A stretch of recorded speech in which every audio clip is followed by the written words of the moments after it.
Last বেঞ্চের ছাত্রের সাথে কেউ বন্ধুত্ব করতো না, করতো যেটা অবহেলা। কিন্তু বছর শেষে এই ছেলেটা গোল্ড মেডেল নিয়ে কলেজ শেষ করে। তার এই বদলে যাওয়ার পেছনে রয়েছে অনেকের অবহেলা আর বিশেষ কারো অনুপ্রেরণা। ফার্স্ট বেঞ্চে বসে থাকা সবসময় ফার্স্ট হওয়া ছেলেটাকে সবাই ভালোবাসতো, তার সাথে সবাই বন্ধুত্ব করার চেষ্টা করত, সবাই তাকে খুব ভালো ভাবত। কিন্তু সেও একসময় মাতাল হয়ে বাড়ি ফেরে। তার এই মাতাল হওয়ার পেছনেও রয়েছে বিশেষ কারো কাছ থেকে পাওয়া অবহেলা আর প্রতারণা। যে ছেলেটা প্রতিটা দিন রাস্তার পাশে দাঁড়িয়ে মেয়েদের শীষ দিত বা বিরক্ত করত, সেও একসময় পরিবর্তন হয়ে পড়ে অনেক ব্যস্ত। তার এই ব্যস্ত বা ভালো হওয়ার পেছনেও হাজার মানুষের অবহেলা বা বিশেষ কারো অনুপ্রেরণা রয়েছে। যেই লোকটি তার প্রিয় মানুষের কাছ থেকে একটি মেসেজ পাওয়ার আশায় সারা রাত জেগে থাকত, ভোর হয়ে সকাল হতো, সেও একদিন পরিবর্তন হয়ে যায়। তার এই পরিবর্তনের পেছনেও প্রিয় মানুষ কর্তৃক হাজারো অবহেলা কাজ করত। যেই ছেলেটি ভেবেছিল কোনোদিন প্রেম বা ভালোবাসা করবে না, সেও একদিন প্রেমে পড়ে যায় খুব নীরবে কোনো এক মায়াবতীর, যার হাজারো কেয়ারিং শেয়ারিং তাকে মুগ্ধ করেছিল।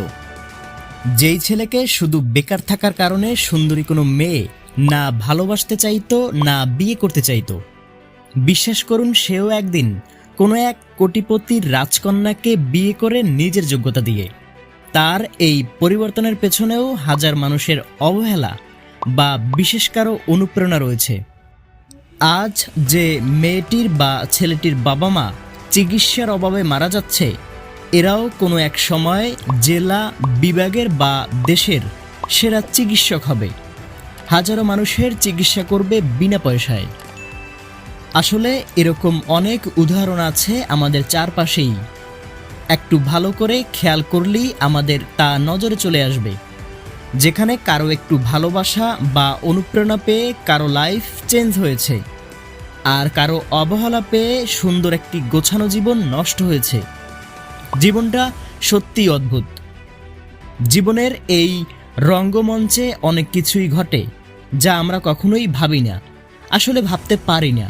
কেন বলুন তো? আসলে জীবনটা সত্যিই আনপ্রেডিক্টেবল। চলমান এই জীবনে হঠাৎ করে একজন চলে এসে জীবনটাকে ম্যাজিকের মতো করে দেয়। চারপাশটা তখন বড্ড ভালো লাগে, মনে হয় সবকিছু যেন ছবির মতো।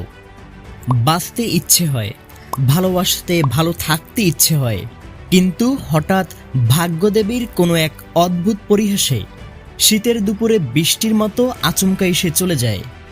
আপনি কিছু বুঝে ওঠার আগেই আপনার চারপাশের সবকিছু কেমন যেন এলোমেলো হয়ে পড়ে।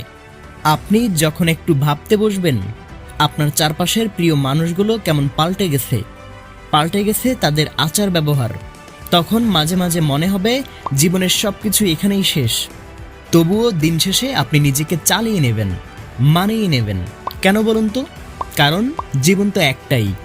খুব কম মানুষ আছেন যারা প্রিয় মানুষ তাদের সঙ্গে নিয়ে সারা জীবন একসাথে চলতে পারে। তারা সত্যি ভাগ্যবান বা ভাগ্যবতী হন।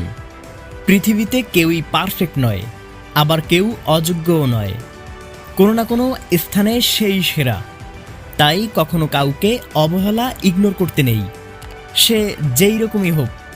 সময়ে কাকে কখন কোন অবস্থায় দাঁড়িয়ে মধুর প্রতিশোধ নেবে সেটা কেউই আমরা জানি না বা কখনো জানতেই পারবো না।